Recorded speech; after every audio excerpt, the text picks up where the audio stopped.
Welcome everybody, this is Niclas Huschenbeth and today I'm going to analyze the game Wesley So against world champion Magnus Carlsen from the 6th round of the Norway Chess Tournament 2018. So let's get to it. Wesley So with the white pieces has never been able to beat Magnus Carlsen in the 12 classical games they have played so far, and he opened with one d4. By the way, the engine bar will not be in use right now. You also see I'm not at home, still at a tournament, and on my laptop the engine would be too much for my computer to handle. So let's see the game. c6 to Slav, and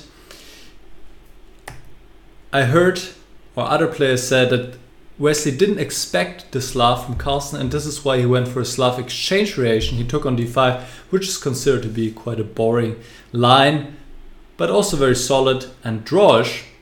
And he knew here nothing much could go wrong in the opening, at least, and he would just play a game. That's what happened.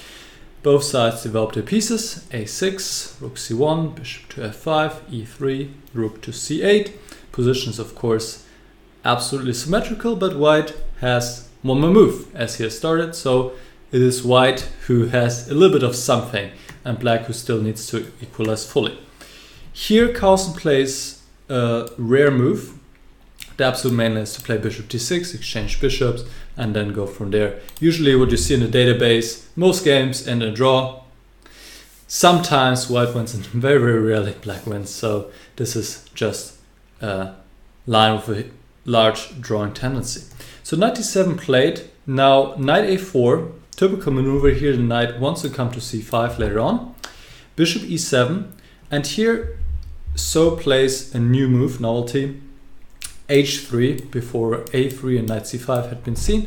But he played h3, and actually I'm not sure about this move, because here Carlsen played castle, which is a standard move, but might be an inaccuracy. And he could actually go for something like either h5 or g5 right away, followed by g4 or maybe h5. And I think this would have suited Carlsen's style, or maybe also what he wanted from this game, to mix it up a little bit, push the pawns forward, and it can get quite double-edged. So this would be the drawback of h3, that black can think about these things, and they're absolutely plausible and would have been a decent idea. But Carlsen went castle, and now a3, preparing to go b4 and supporting the knight further on c5. And here I looked a little bit, but it's already somewhat difficult for black to maintain the balance, maybe not even possible. He played knight a5, so black goes for the same maneuver. He could play b5 as well, but white gets this protected pawn on c5, which can be further supported with b4. Also looks nice for white here. Seems to me that white also has an advantage here. So I think already after a3, white is a little bit better here. Knight c5 now. There's a tactical point. Black cannot take this knight twice, because then there's the fork b4, forking knight and bishop, and white wins a piece. So this is why this move works. And Carlsen played knight c4 instead. And here, so pushed b4 and supported his knight further on c5. And the knight cannot stay there. Also, white is threatening to maybe at some point win a pawn here on c4. So Carlsen took. D takes c5, and now Carlsen took the pawn on a3. So this was a sacrifice by So.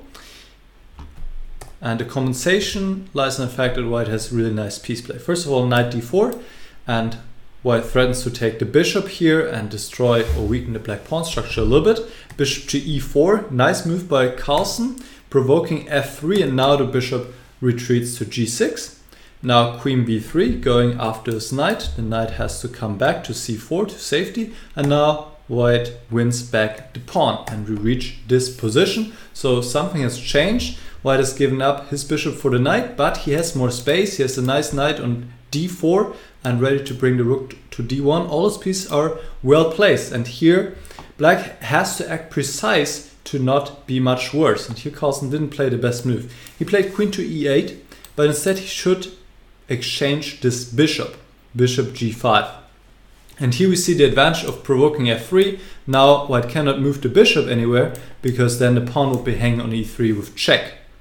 So best would be to just take and play e4 here, which also shuts out the bishop on g6. Still, this is what black should do, even though clearly white is still more comfortable here, but not by that much.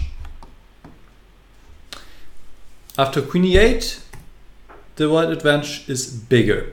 Here, white could have played e4 right away, but So played a prophylactic move, also understandable, playing bishop to g3 to go out of e5, which happened anyway. e5 was played, but now white doesn't have to take it. He can just move the bishop. If he takes, this was the tactical point, then black takes on c5, and he gets some space for his pieces. Can take on e5 and win back the piece. So just retreated with the knight to b3. And here Carlsen makes another inaccuracy, but his position is difficult. So difficult positions, it's not easy to find good moves. And here either play a waiting move just to improve the position or play e4. E4, now white just pushes f4, threatening f5, so black goes bishop f5. And the knight comes back to d4, so you can understand why Carlsen didn't want to do this, to give the knight again the square on d4, which he just took away from him. But on the other hand, you lock this bishop in a little bit on g3, it's not as effective anymore. And white is better, but black is also holding on here.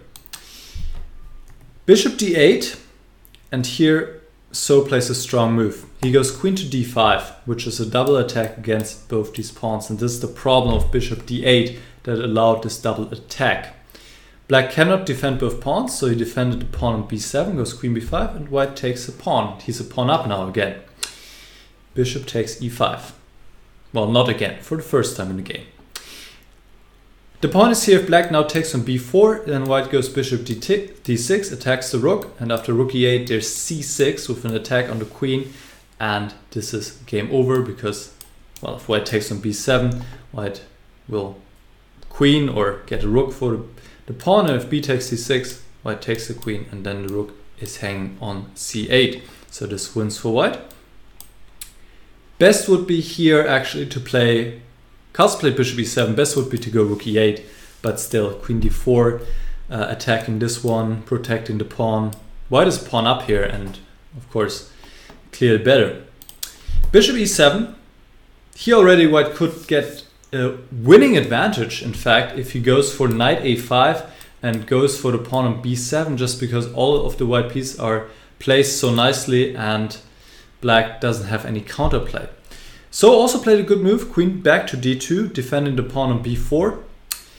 But for now, black, well, is not lost yet. Bishop d6. And now, well, this already tells you how bad the position is. Computer suggests moves like h6 or h5. Carlsen played bishop f6. But here, not only is black a pawn down, the problem is for black too that the position is very easy to play for white. The bishop is such a monster on d6, protected by the pawn, and black doesn't get any counterplay. Where is his play? Just a pawn down, and white's moves are pretty simple. He'll push the pawns forward, and he can bring the rook to the center. Easy to play for white. h6, knight d4.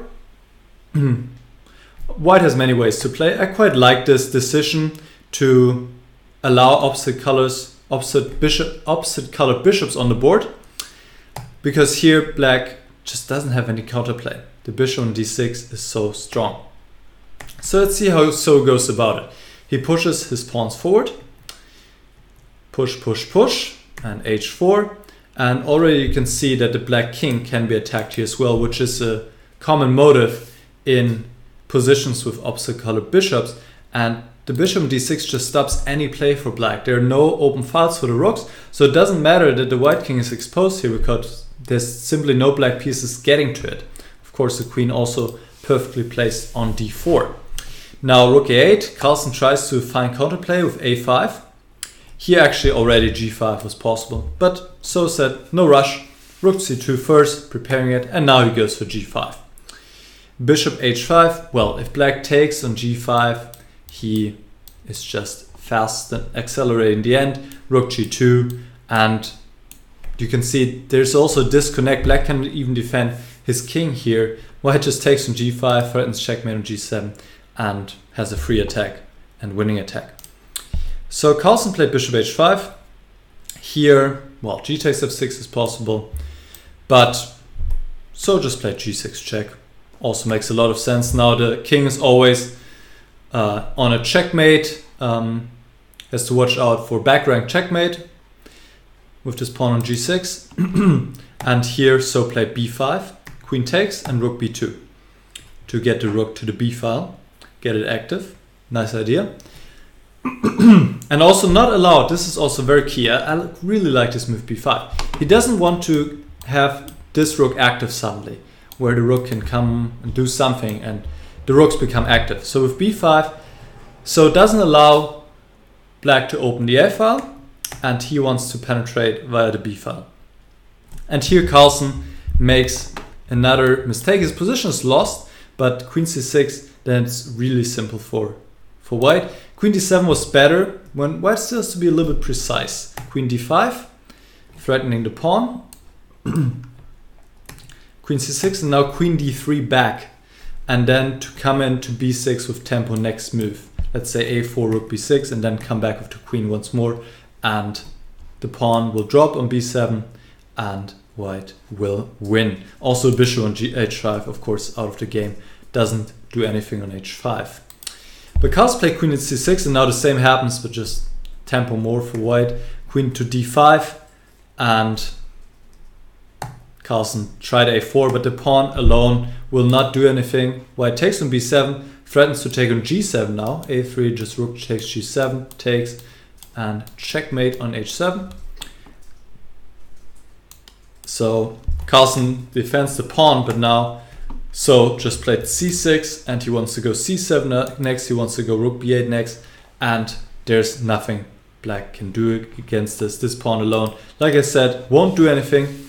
White can, just in case, also just play the rook to a1 and stop the pawn. So here Carlsen resigned, and So came to his first ever win in a classical game against Magnus Carlsen, and is now co-leading the tournament, Norway Chess, together with Carlsen after 6 rounds. Both are on +1, that's 3.5 out of 6.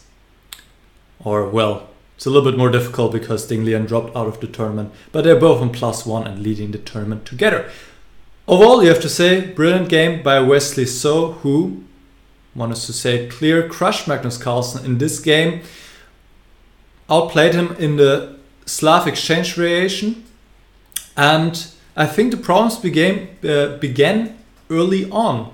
Maybe already this move castle, which looks so innocent, led to this slightly uncomfortable position, and then Carlsen could not show his typical tenacious defense in this one, made some more inaccuracies, and So exploited them cold-bloodedly and came to a deserved win in this game. I hope you guys enjoyed the analysis. Let me know if you have any questions, and if you want to see more videos like this one, then please feel free to subscribe and also leave a like for this video. All right, I'll see you guys next time. Bye bye.